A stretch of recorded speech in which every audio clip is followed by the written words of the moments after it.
Yesterday I made some walnut oil spoon butter, which is something I'd never heard of before, but I found it in a podcast that I listened to about how to live greener and more sustainably.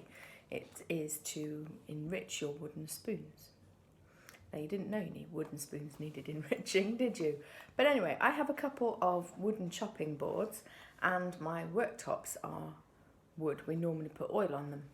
So to show you how the butter is going, I thought I would demonstrate. Now, I was intending to film me making this stuff, but it was so straightforward and quick that actually it was done before I remembered I'd not actually started filming. So it made lots of little pots. So I brought one to show you. Always make sure you label everything. It's quite solid. It has 2 ingredients, walnut oil and culinary grade beeswax. Take a clean cloth. So this is what my little chopping board looks like. It's been through the dishwasher and all sorts. It's actually quite rough and I have no idea how this is going to go. So what I'm planning to do is to only do half of the chopping board so that you can see the difference. So here we go. Well, it rubs nice and easily. Can't even see where I've been. Okay, so then we're just going to rub very gently along. Oh yes, you can see the colour changing. Yes, it's quite different already. Can you see where I've been?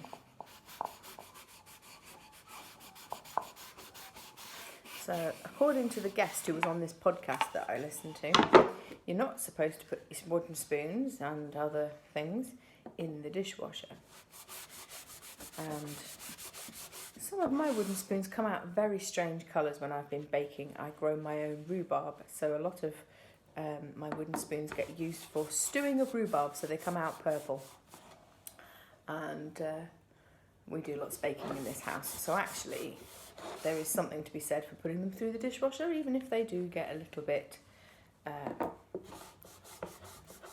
early dead as a result. But that being said, I've had my wooden spoons a really long time and I don't think I've replaced them since we've been married. So, can you see the difference? This is the original side and this is the side that I have nourished. There is a little bit of a smell. Pick an oil you're not allergic to. And the really cool thing about this recipe is that the podcaster said at the very last minute, oh, if you've got some left over, rub it on your hands. It's a really good hand cream. So in the winter, I struggle really badly with little white marks here between my fingers. At the moment, it's June. Although somebody hasn't told the weather this week because it is just very, very wet and cold. But the more I can do to nourish my hands now,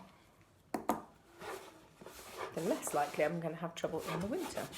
So I'm just doing it in little small sections, rubbing the cloth over. It's going really well on the cloth. The cloth's going to be well nourished as a result as well. There we go. We have done the whole of the front face. Now this particular board gets used both ways up, so I think I shall have to do both sides and these little end pieces. We also have a couple of wooden coasters, so I'm going to do those. So I'm going to keep going and I will come back and show you the coasters once I finish this. See you in a little while. Right, so that's both sides done. It looks quite nice. Got a gentle sheen to it, and actually you can't really tell where I've been with the pot. So it keeps at room temperature for 6 months. If you kept it in the fridge, I guess you'd have to let it warm up a bit before you use the thing. So we'll put that to one side and I will show you my coasters. So they are wood all over in the butcher block style, same as my worktops actually. So once I've had a go with these, I might brave it and do the worktops. So I have 2. So I will come back in a minute and show you the difference so that you can see the two together. See you in a bit. Now, I've done one coaster and not the other to show you the difference, but actually they are not quite the same as each other. They're a natural wood kind of place, so that you get what they're made of. But you can, honest to goodness, see the difference. Look, this one is the one I have cleaned with the butter. So it's got like a dark sheen to the darker wood. And this is the same wood on this side, not treated with the wood butter. So it's definitely, I've done it all around. So actually the back side is more a similar colour to the front of this one. So you can see the difference. So I guess over a period of time,